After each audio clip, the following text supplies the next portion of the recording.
Welcome to episode 4 of the Courageous Coach podcast, a podcast where we pull back the curtain on what it really takes to be courageous with your clients, your business, and your life.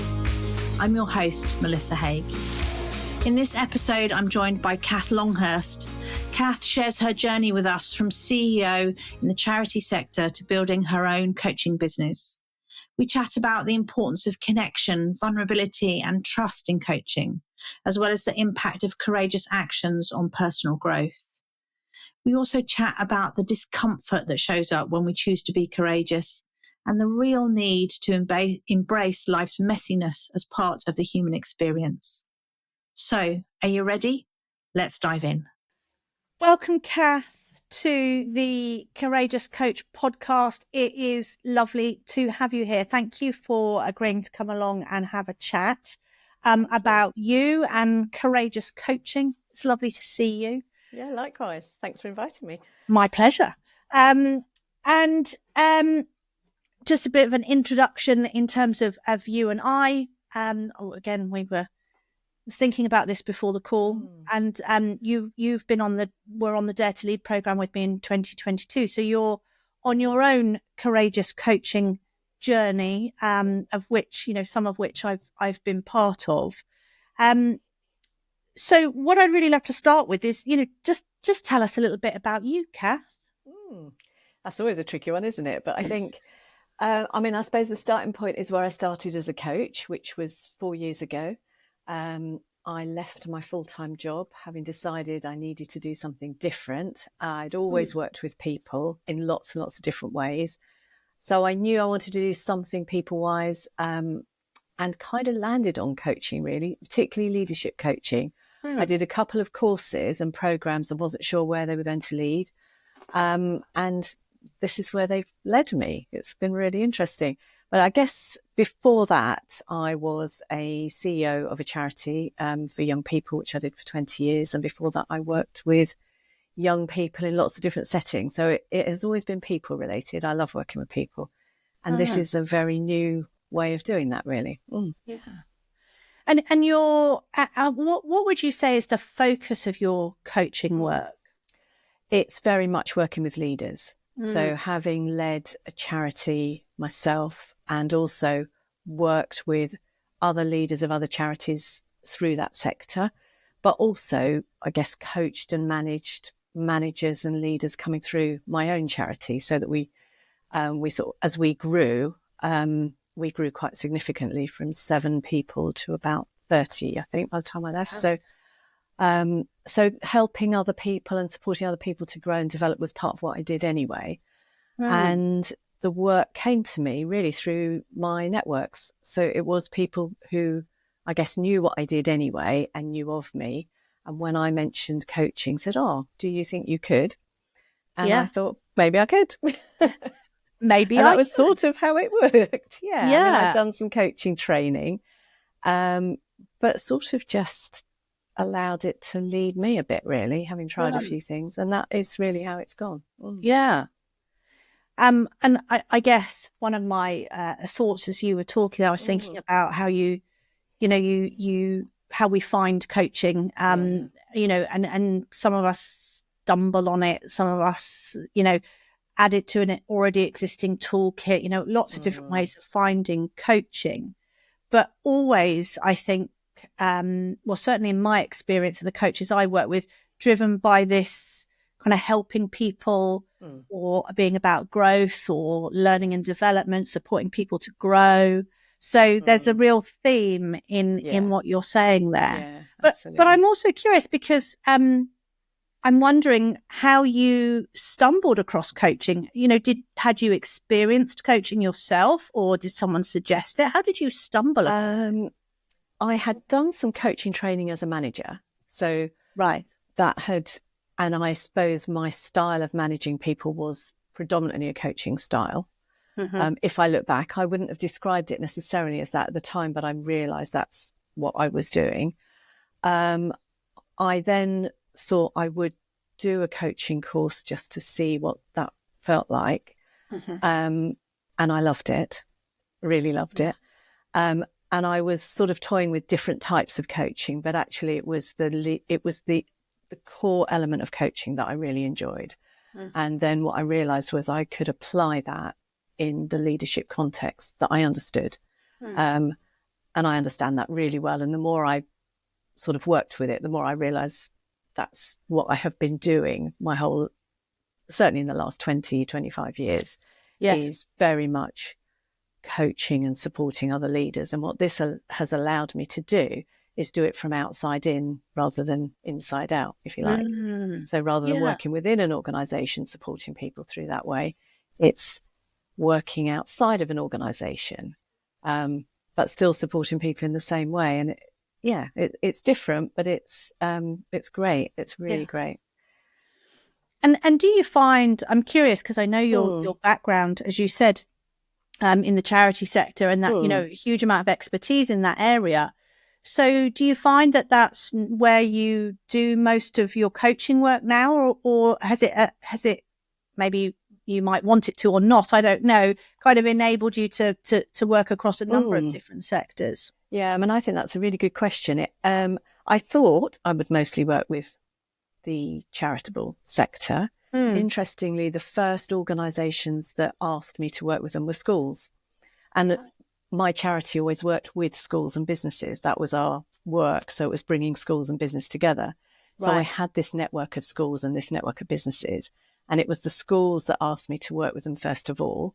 And I coached quite a lot of senior leaders in schools for a while. And then, interestingly, I was asked by university to work with some of their small business leaders.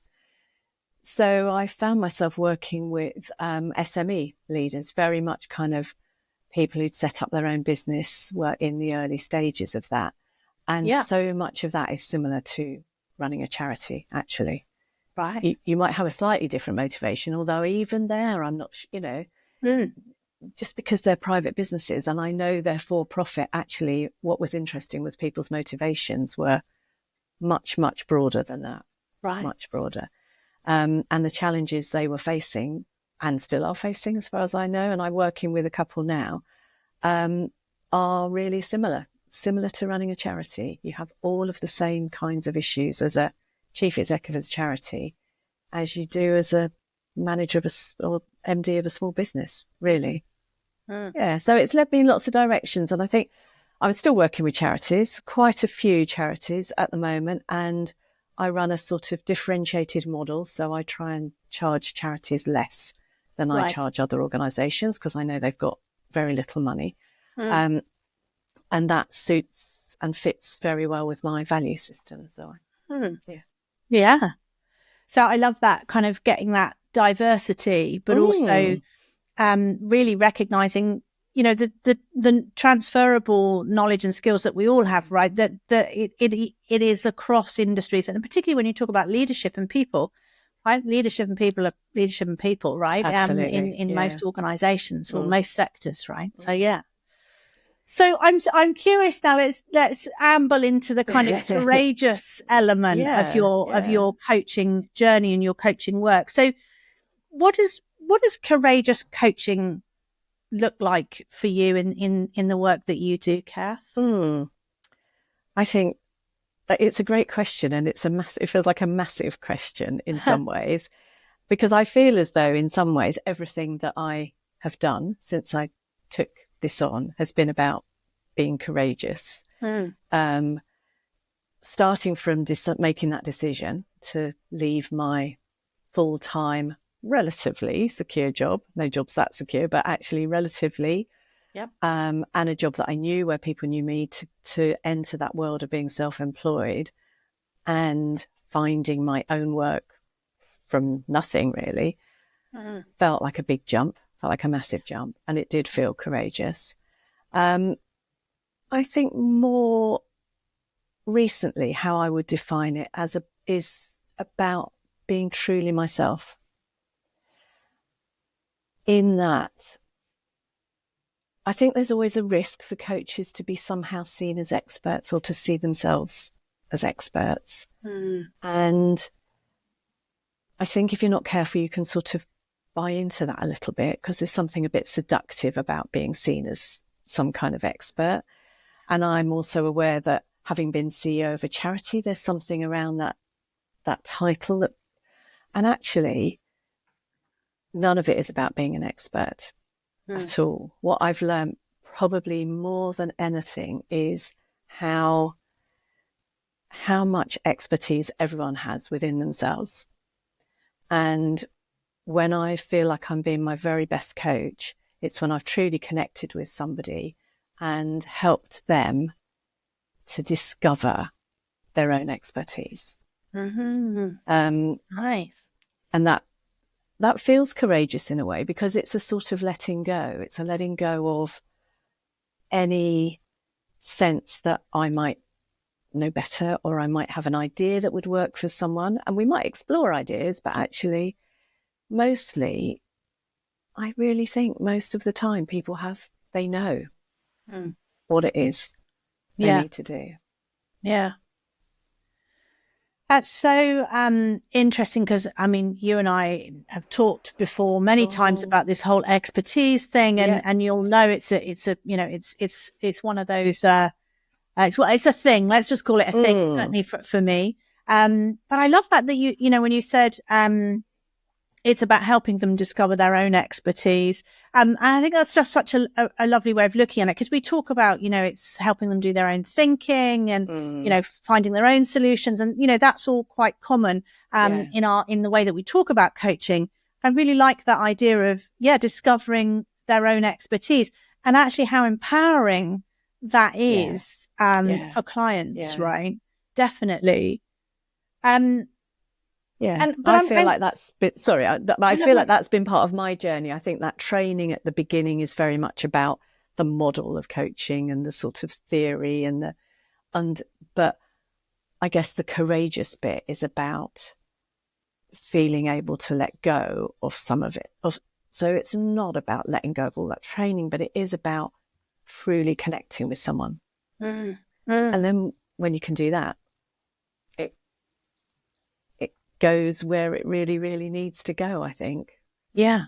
And we know, right, that connection is at the heart of coaching, right? That, yes, all of the tools and the models and the techniques, absolutely. But ultimately what makes coaching successful is the relationship, is the connection that we're able to create. And that whole idea of, two humans connecting with each other in conversation is, for me, at the heart of what coaching is. But of course, with being human comes courage, and with courage comes vulnerability, which is, sometimes a struggle for us. And I think this whole thing of letting go, whatever it is we're letting go of, but here, letting go of our expertise and our some of our knowledge, maybe letting go of, maybe even letting go of the old ways of how we added value, how we may have measured our worth, maybe.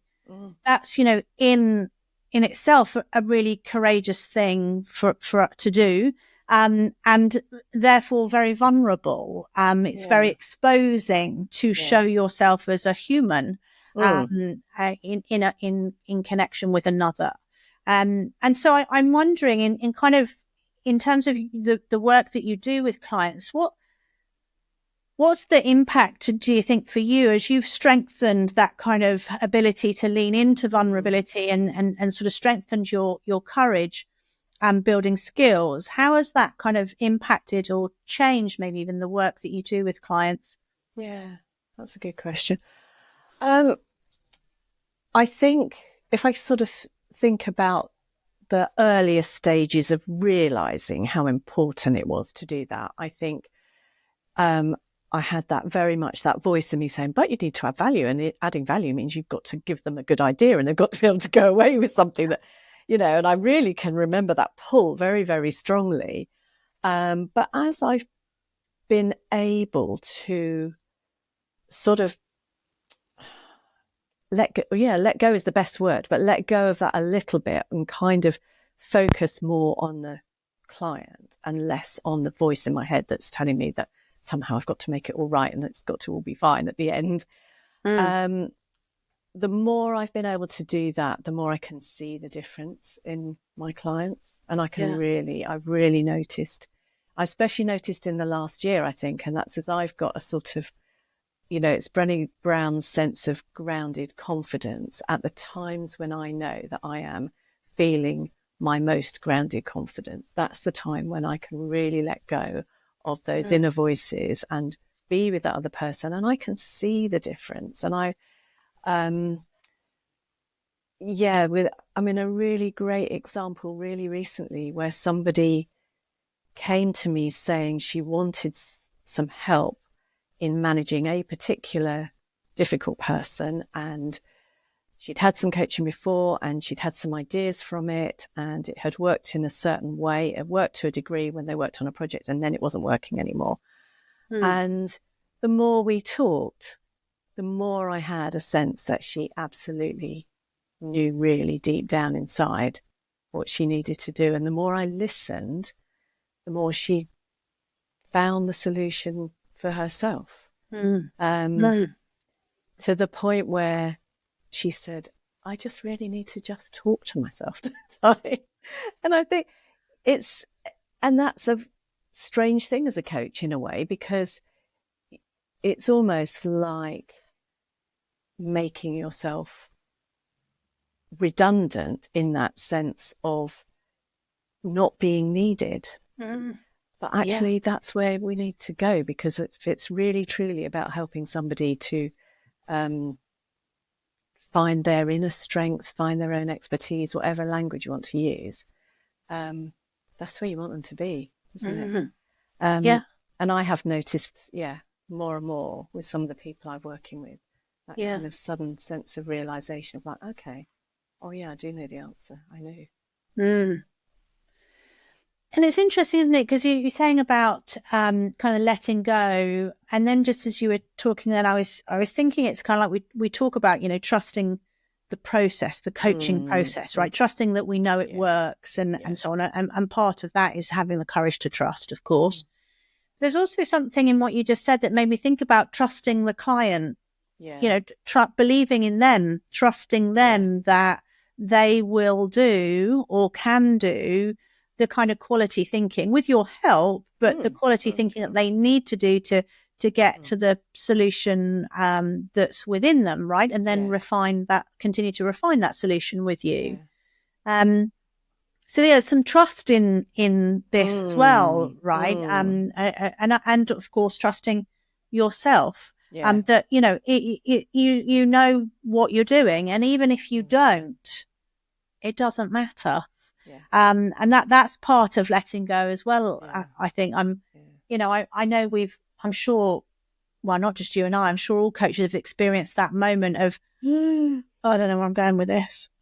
Or, when they share what it is they want to work on, I don't know how I don't know how to fix that type thing. And in that moment, it's the letting go of and trusting yourself, right? That you can listen, as you said, and hold the space and encourage the thinking as opposed to fixing it, which is what we're not there to do. And right? even that, I can remember those early stages of thinking, what if I get halfway through the coaching session and I don't know what questions to ask? Those are the voices in your head, well, certainly with the voices in my head, and coming to a point in a coaching session where I didn't really know what questions to ask, and being able to sort of say to the client, where do you think we are now? Where are you? And just kind of opening it up. So instead of thinking, I've got to have another question, but that does feel very vulnerable, because you're suddenly thinking, oh, okay. Yeah, absolutely.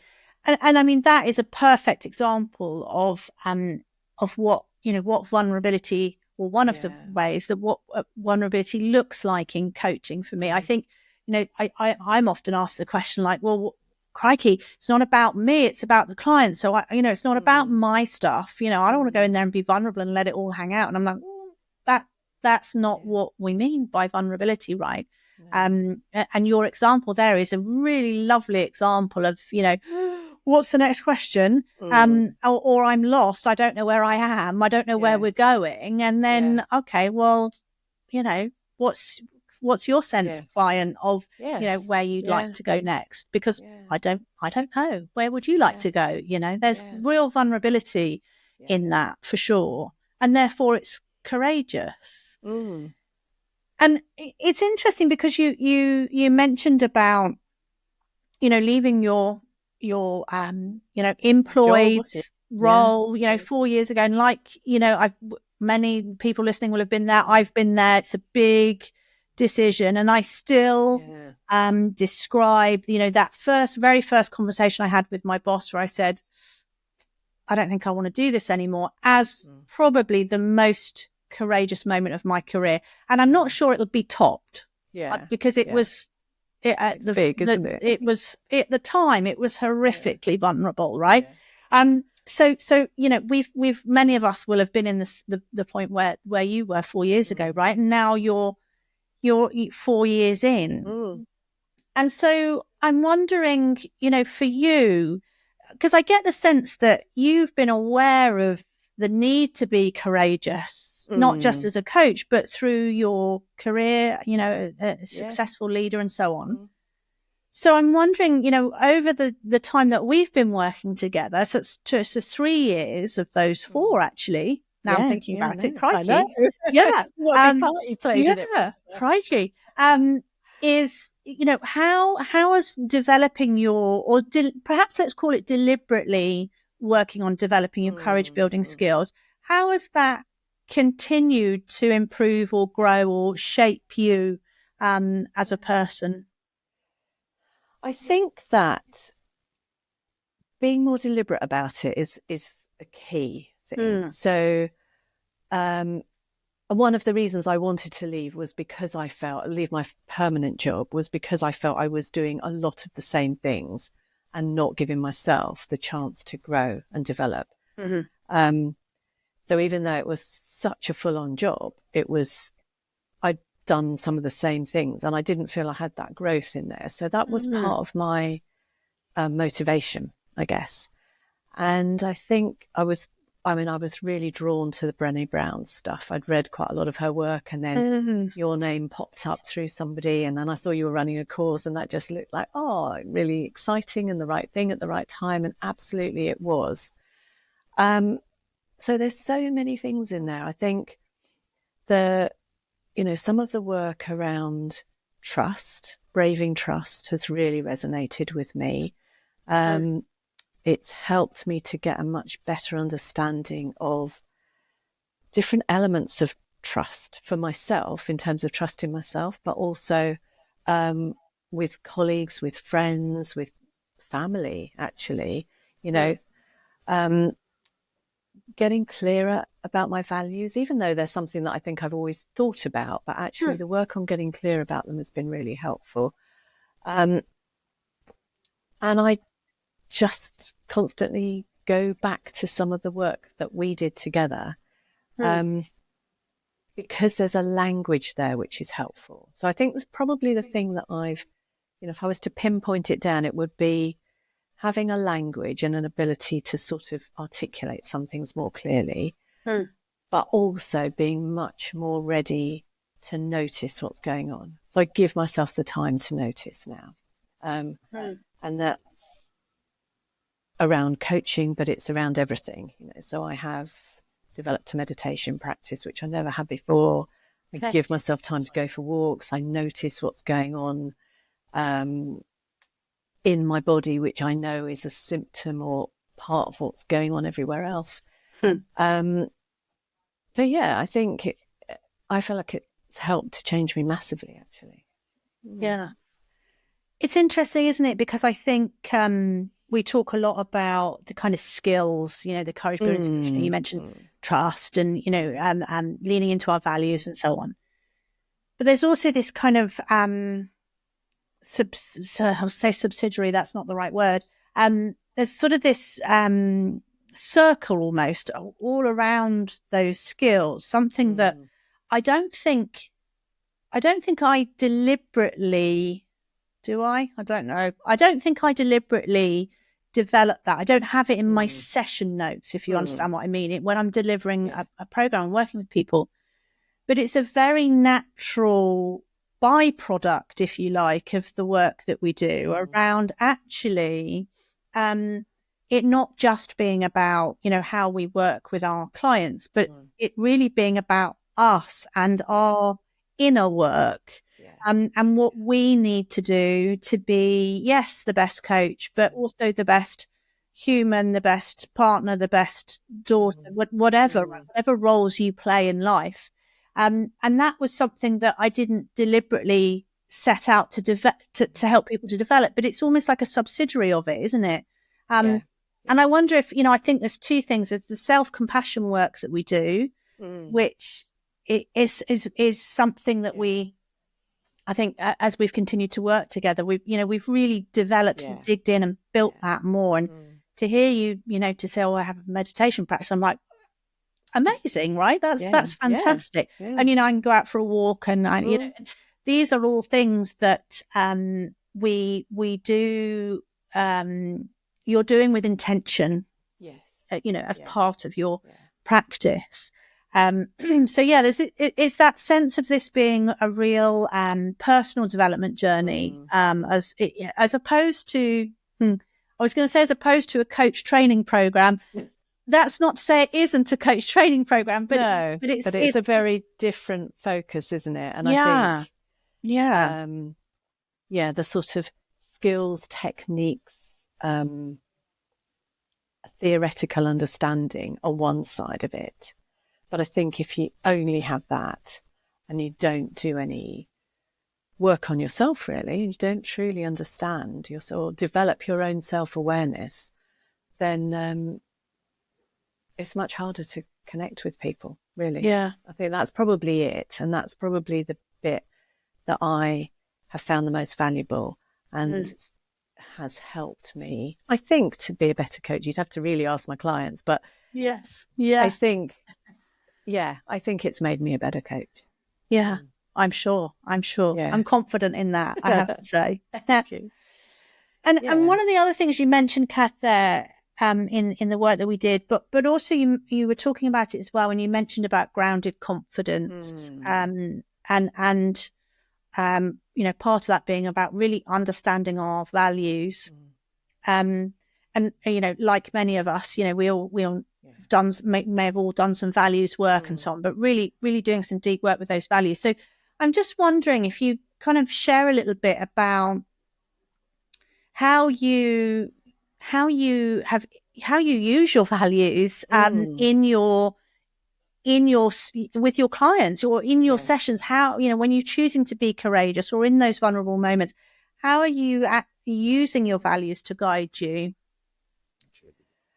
I was thinking about that, and I was wondering, so some of it is with clients. I mean, one of mine is authenticity and just being genuinely me. And that sounds easy, doesn't it? But I think, it's not. Because it's sort of trying to peel off those layers of presenting that person that we think other people might like to see and be the person that we just are, and knowing who that is. And I know that I don't always get to that, but I think that's where I feel the best. That's where I know that I am truly okay, when I can be that person and express that person. And that might be a bit about what I put on my website. It might be what I talk about, how I describe what I'm doing with clients, how I would work with them. Occasionally, so one of the things, we talk about being brave, and I talked to you about the fact that, I'm in a relationship with a woman and I have been for years, and actually, most of the time that isn't very important, doesn't matter to other people, but very occasionally I'll work with somebody who is struggling around that issue of, how can they kind of deal with their own sexuality in a world where it's still, there's a varying degree of how accepted that is. And those kind of times I will just bring that in, not as a kind of, I've done it too, but just like, that's part of me and I get that as well. Yeah. So I think that would be one bit. And I think the other bit would be in how I choose to work with people or not work with people. And there's not many people that I've ever, or contracts that I've ever said no to. But there's one or two that I haven't even taken the next step with, because I've got to a certain point, and much as, you know, there's always that bit of me thinking I need the next bit of work, and we all go through that as the self-employed. Absolutely. I've also managed to get a grip of myself enough to understand what that would mean for me and my values, and to know that it wouldn't feel right, and step away from it. Yeah. Yeah. It's interesting, isn't it? Because I think, values get talked about a lot in organisational life and in employed life, right? And yes, in self-employed life too. But I think it's interesting because, as well as talking about kind of living into our values, requiring courage, it's hard work to live into our values all of the time. And, you know, it because sometimes we want to say yes to everything because we don't know where the next paycheck's coming from, right? Yeah. So it's hard work. And so it can be very easy for us to therefore live outside of our values. Oh, it'll be all right for this. Oh, it's only one session, or it's only one this, or it'll only be the once, or, you know, we give ourselves very good reasons sometimes for doing it. Yeah.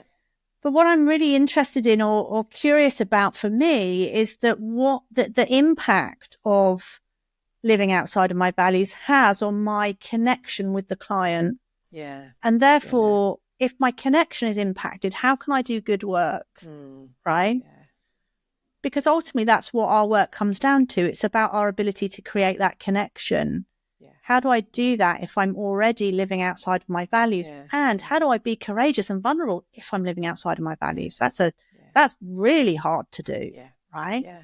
So it's these, you know, these kind of being really clear on what our values are, but what's the impact of, you know, living into them? What does that look like? And what happens when we don't, which we all do. And how sometimes. Can we sort of talk to other people about their values and living into their values when there's a bit of us knowing, well, I'm not really doing that. Which is your authenticity bit, right? And that would blow me apart. Wouldn't work for you. Yeah. No, it absolutely wouldn't. Yeah. And I think that's a big bit of learning for me, learning about the impact of, not working within my values, and also not working within, you know, like not holding my own boundaries. So that's a really interesting one. And how can I work with a client and talk to them about boundaries if I've overstepped my own boundaries and what that means? Yes. You know? Yeah, absolutely. And I mean, boundaries, that's a whole other topic, right? Particularly in the courageous space. And of course, it's also a really big part of trust, as well as, you know, being clear on what's okay and what's not okay, which is all about boundaries. And I'm always thinking to myself when I'm thinking about building, you know, doing work with people around boundaries, is that I think we're very good at setting them. I don't think that's the hard bit. The hard bit is maintaining them or holding them. Absolutely, you know? It is. Yeah. I mean, anybody can write some words or say what they think they should be. Yeah. It's when you get to the crunch point. You know? I think a great example with coaching is, you know, if one of my boundaries with people is the amount of notice they would give, and we agree that, what do I do when somebody last minute says, well, I can't do it, can we just change? Yeah. You know, absolutely. And I have to really, really struggle with that one. And I say to people in advance, if there's a really good reason, of course we can rearrange, and that's fine. Yeah. But equally, if somebody has come to me because they just forgot, or, you know, I've sent a reminder and then it's, oh yeah, no, I couldn't manage that. Can we? Yeah. Then I've held the boundary of said, well, what we agreed was, you know. Yeah, absolutely. And that's hard. And it's, see, I immediately, that feels a little bit vulnerable. That's, you know, so therefore we know we're doing something courageous, right? Because, we suddenly get all of those what ifs. Well, what if they get cross with me? What if they cancel the contract? What if, right? But it, and particularly working in the leadership space, where, sadly, because of the kind of work and workload that a lot of leaders are dealing with, it's not uncommon for the hour before, I've been called into another meeting, can we rearrange? Oh, that's that's what's my boundary here, and do I choose to hold it, right?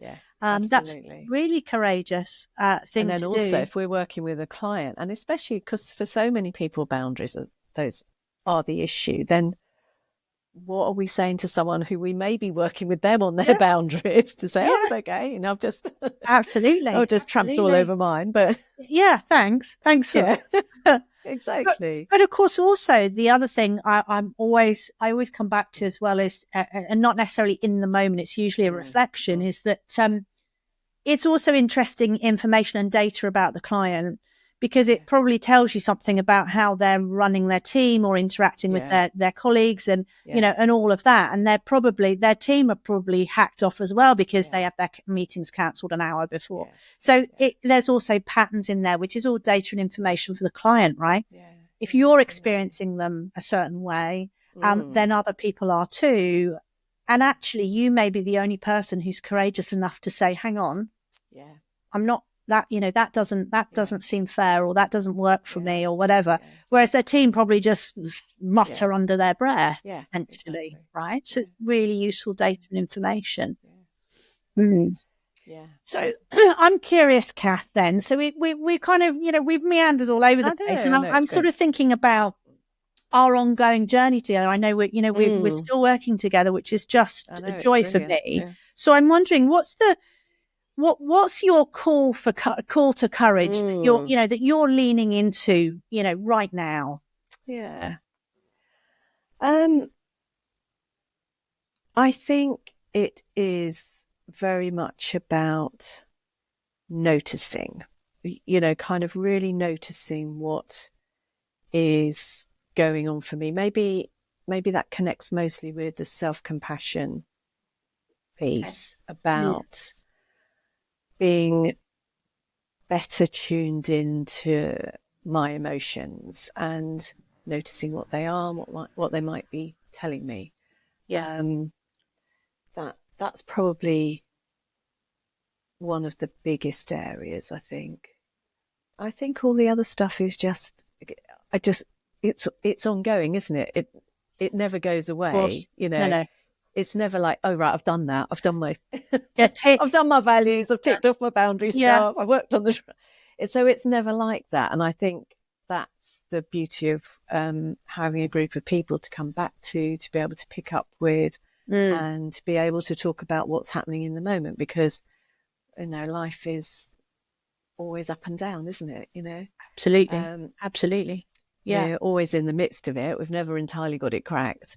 So, and if we had, it would be really boring, wouldn't it? So that's life wouldn't be as interesting, I suspect. It wouldn't. I've just read a great book, The Meditation for Mortals by Oliver Burkeman, which is a really lovely book. And one of the things that he talks about in there is, what if there were no problems? Well, or what, embracing the problems, I guess, was the way he described it. And I thought it was a lovely way of describing things, because that is what we're about, isn't it? It is what we're about. We're about kind of getting to grips with problems and issues and solving them. And that's the part of being, a messy, imperfect human being, isn't it? Right? That we all experience. And maybe it would be boring if we weren't. But I think that there's something for me in what you were saying there about, sort of celebrating the messiness. Yes. Rather than beating ourselves up or being cross about it or getting down about it, but sort of embracing the messiness that comes with life. And of course, I think actually that's a very good way of putting it, because I think that is the sort of thing I'm leaning into more than anything. It's sort of embracing the messiness and thinking about what will give me stretch as opposed to what will make me feel comfortable. So that's quite an interesting way of thinking about things. Yeah. Makes life more exciting as well. Well, yes, but it's also terribly easy, isn't it, to get comfortable? Yeah. It's kind of a nice place to be. And sometimes I have to come back, just when we sort of talk about comfort zones and things, I always have to come back to Brene's quote, right, about you can choose courage or you can choose comfort, but you cannot have both. And the important thing for me in that is choice. And sometimes, do you know what? I choose comfort. I choose that, right? Yeah. But there's something about that being a balance, because actually the stretch and the discomfort is where the growth, the learning, and actually the joy and the kind of being human, being that messy and perfect human, that's where all of that resides, right? So we're definitely okay. So we're leaning into the messiness, being self-compassionate. Imperfectionism, yes. Yeah, okay. But practicing self-compassion whilst we do that, strengthening that self-compassion. Yeah. And I think it's so important, isn't it? Not just to say, I'm going to be more self-compassionate, but it's a practice. So you have to practice the self-compassion, like you said, whether that's with meditation or, finding ways that work for you, going out for walks and so on. Yeah. So lovely. Yeah. Okay, so my final question, Cath, I'm going to always try and end on this one when I do these sessions, because it's kind of I think it's a good place to end. But watch this space. Question may change. But the question I'd like to finish with is, what's one thing that you think every coach should know about courage? I think it would be that it will feel uncomfortable, almost certainly. And that's really okay. It's okay to sit with the discomfort for a bit. And you'll come out the other side. Yeah. Perfect. I mean, I always say to people, courage and courage is really hard. Vulnerability doesn't feel good. No. And unfortunately, I can't make it any easier, and I can't make it feel any better. Yeah, that's so true. That's so true. But it's about learning to lean into that discomfort. Yeah, it's so true. So true. Well, Cath, thank you for joining me today and for sharing so much of yourself authentically in today's conversation. It's been a real joy to spend time with you. So thank you. Thank you. Thank you for listening to the show. I hope you enjoyed the conversation.